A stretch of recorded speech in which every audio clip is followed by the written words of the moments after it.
नमस्कार, जय हिंद। तो आज एक और नई कहानी के साथ आज मैं एक बार फिर से हाजिर हुआ हूँ। तो पेश है आप सबके लिए एक और नई कहानी शुरू करने से पहले सबसे पहले आप चैनल को सब्सक्राइब कर दीजिए ताकि हमें मोटिवेशन मिलता रहे और हम आपके लिए हमेशा नई नई कहानियाँ लेकर आते रहें।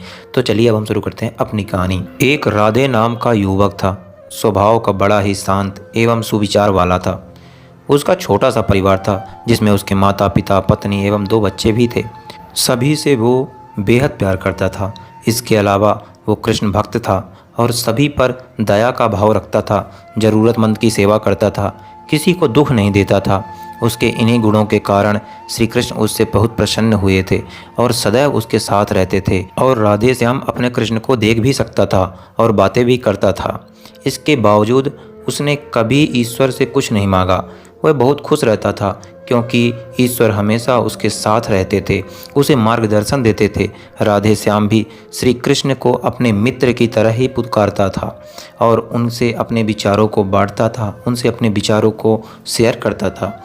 एक दिन की बात है, एक दिन राधे श्याम के पिता की तबीयत अचानक से खराब हो गई। उन्हें अस्पताल में भर्ती किया गया। उसने सभी डॉक्टरों के हाथ जोड़े, अपने पिता को बचाने की मिन्नतें की, लेकिन सभी ने उससे कहा कि वो ज़्यादा उम्मीद नहीं दे सकते और सभी ने उसे भगवान पर भरोसा रखने के लिए कहा। तभी राधे श्याम को कृष्ण का ख्याल आया और उसने अपने मित्र को पुकारा। कृष्ण दौड़े दौड़े चले आए। राधे श्याम ने कहा, मित्र, तुम तो भगवान हो, मेरे पिता को बचा लो। कृष्ण ने कहा, मित्र, ये मेरे हाथों में नहीं है।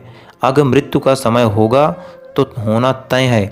इस पर राधे श्याम नाराज हो गया और कृष्ण से लड़ने लगा। गुस्से में उसे कोसने लगा। भगवान ने भी उसे बहुत समझाया पर उसने एक ना सुनी।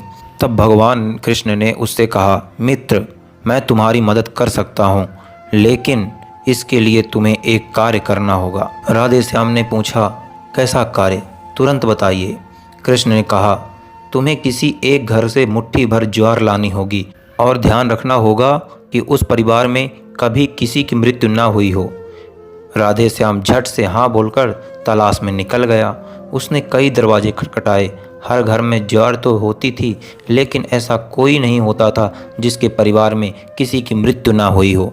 किसी का पिता, किसी का दादा, किसी का भाई, किसी की माँ, किसी की बहन, कोई ना कोई होता था जिनकी मृत्यु हुई होती है। 2 दिन तक भटकने के बाद भी राधे श्याम को एक भी ऐसा घर नहीं मिला जहाँ उसके परिवार में किसी की मृत्यु न हुई। तब उसे इस बात का एहसास हुआ कि मृत्यु एक अटल सत्य है। इसका सामना सभी को करना ही होगा, इससे कोई भी भाग नहीं सकता। और वो अपने व्यवहार के लिए कृष्ण से क्षमा मांगता है और निर्णय लेता है कि जब तक उसके पिता जीवित हैं उसकी सेवा करेगा। थोड़े दिनों बाद राधे श्याम के पिता स्वर्ग सिधार जाते हैं। उसे दुख तो होता है, लेकिन ईश्वर की दी हुई उस सीख के कारण उसका मन शांत रहता है।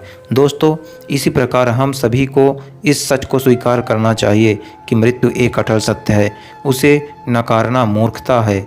दुखी होता है, लेकिन उसमें फंस जाना गलत है, क्योंकि केवल आप ही उस दुख से पीड़ित नहीं है, अपितु संपूर्ण मानव जाति उस दुख से रूबरू होती है।